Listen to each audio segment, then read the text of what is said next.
Óscar, ¿la banca siempre gana? La banca siempre gana, excepto que tengas un sistema ganador. Para tenerlo tienes que encontrar sus posibles debilidades en el juego. Solo hay, si no tienes esas ventajas, solo hay un secreto, ¿no? Una fórmula para salir millonario del casino. ¿Cuál es la fórmula? Solo hay una, ¿eh? Entrar multimillonario. No nos queda otra.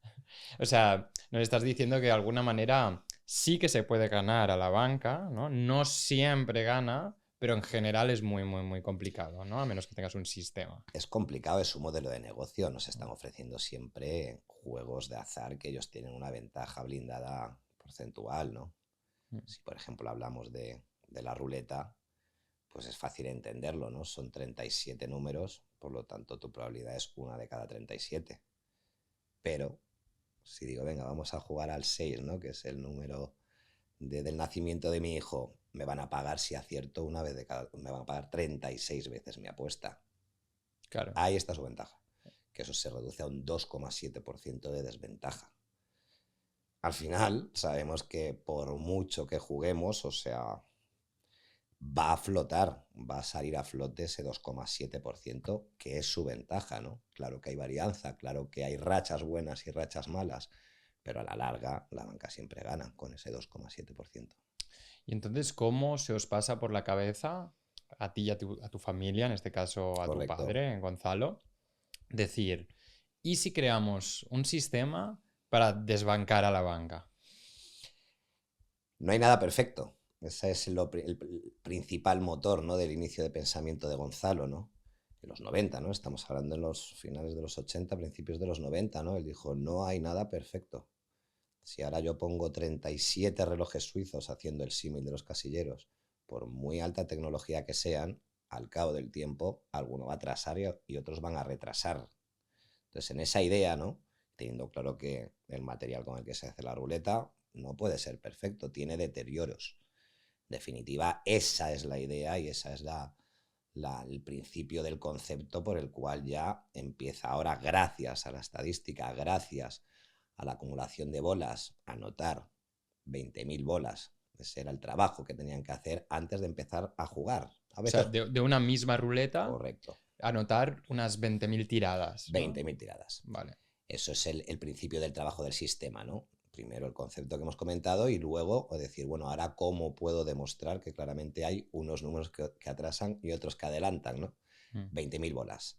Que ahí está un poco pues la parte ya de estudio de mi padre de cómo puede, a través luego de un simulador de ruleta así aleatoria 100%, en esa época, ¿no? Imaginaos también ese cerebro, ¿no? Como llegó a decir, venga, vamos a demostrar que no hay nada perfecto y que voy a encontrar cuáles son los números que en este caso pues adelantan a favor del jugador, ¿no?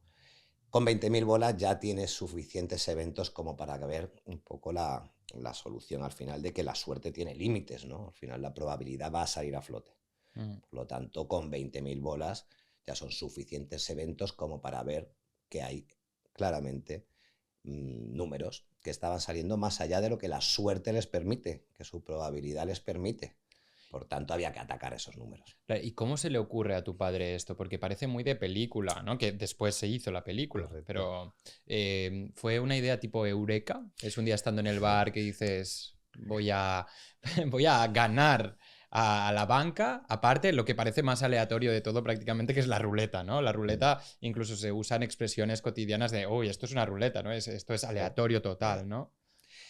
Hay ese eureka y a mí me gusta siempre definirlo así, ¿no? Sé que claramente él jugaba, él iba a los casinos, le gustaba ese ambiente. Mi padre, pues, sí recuerdo que mi madre, pues, me decía, bueno, pues, desde que le conocí, ¿no? Pues siempre que viajábamos quería ir a conocer el casino, ¿no? Será como parte del turismo que hacía en cada ciudad o país que iba conociendo, ¿no?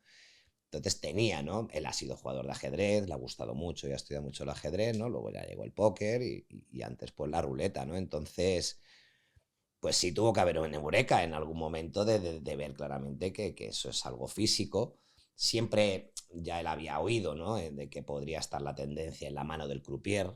Esto siempre se ha pensado también, ¿no? De que sí puede generar a lo mejor un croupier, puede tener tendencia a tirar hacia una zona, ¿no? ¿Y esto es un mito o no? Es un mito, Es un mito. es un mito. Vale. Es un mito. Mm, Claro, luego hay otra teoría que es la balística, ¿no? O sea, de que si tú dejas tiempo, o sea, vale, el croupier no tiene tendencia, o sea, he hablado con muchos croupiers de esto, ¿no? Y es decir, claro que nos entretenemos intentando ver si yo tengo la posibilidad de acertar con una tendencia o tener ventaja a tirar hacia una zona. Los realistas me han dicho que no. Mm. Pero claro, es muy humano, ¿no? O sea, te vas a tirar 8 horas tirando bolas, ¿qué vas a hacer? A ver si de verdad tú consigues eso, ¿no? Entonces, desde ahí, desde este primer pensamiento, y luego ya se entendió también que, porque vamos, coincidieron en esa época con unos de Europa del Este que tenían el método de balística, pero necesitaban que es el croupier tira, y si necesitaban que dejasen un tiempo de más para dar el no va más, para así hacer unos cálculos físicos rápidos y poder claramente tener una inclinación hacia una zona, ¿no? Ah, Pues ya ostras. por la velocidad del cilindro, la fuerza de la tirada, y ahí hacer un cálculo rápido, y ahí sí, también es un sistema O ganador. sea, y esto funcionaba Eso sí también. funcionaba, eso sí ha funcionado, y había una gente del este en la época de los Pelayos que sí ganaban con ese sistema. ¿Cuál era el pero?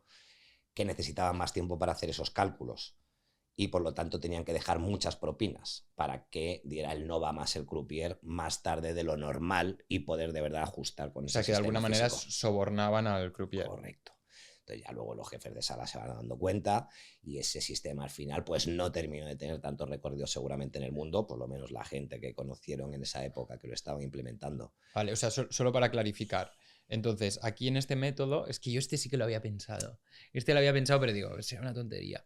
Era, o sea, el croupier cuando tira la ruleta, tira la bolita y hay un momento que dicen no va más, que es cuando la gente ya no puede hacer más Correcto. apuestas. Y entonces lo que hacían era retrasar este momento del no va más. Y entonces aquí ya más o menos podían calcular, porque ya estaba yendo mucho más lenta la bolita. Exacto. Y ya sabían más o menos en qué zona estaba, por qué zona por lo menos podía tocar. Eso es. Wow, parece Es, surrealista. sí, ¿verdad? Sí. Claro, hoy en día con aparatos tecnológicos, pues seguramente ese cálculo se podría hacer más rápido, ¿no? Pero luego pues no te van a permitir que estés con dispositivos, ¿no? Para poder hacer ese cálculo. Entonces la grandeza del sistema nuestro, del sistema de Gonzalo, es que no necesitaba de eso, ¿no? Era simplemente un estudio previo de esas 20.000 bolas que comento como mínimo, y al final pues tener esa idea clara de que nada era perfecto, y que, bueno, gracias a la ecuación de la desviación estándar, ¿no? O sea, qué probabilidad tengo, qué eventos necesito para que la suerte ya no exista, ¿vale? O sea, que la varianza, que al final es la suerte, ¿no? La desviación de la expectativa, la desviación de la probabilidad, es lo que podemos entender en términos como un jugador profesional o matemáticos, que es la suerte, ¿no? Por lo tanto, ¿cuántos eventos necesito según la probabilidad que tengo para que ya se ajuste, que ya no haya varianza ni impacto por la suerte, ¿no? Por la buena o mala racha. Y atacar solo a esos números, y era impresionante, tío. O sea, cogíamos, fijaros que había números, son 37-1 tu probabilidad, bueno, pues encontrábamos números de 29-1 que salían una vez de cada 29 a la larga. Wow, o sea que bastante a tu Sí, favor, sí, digamos. sí, es súper sesgada la ruleta, inclinaciones, deterioros por la luz, marquitas, muesquitas que pueden haber de tanto toque de la bola, bueno, a saber, ¿no? Lógicamente no hacía falta saber dónde estaba el defecto físico, simplemente atacar a esos números, y normalmente había no todas las ruletas, o sea que lógicamente había que estudiar muchas ruletas, todas, y a lo mejor pues un porcentaje X claramente sí estaban sesgadas, y se atacaba solo pues entre 6 y 11 números que claramente pues eran los que habían adelantado, digamos, a favor del jugador, ¿no? Claro, claro. Entonces, explícanos cómo fue el proceso de tu padre desde este momento eureka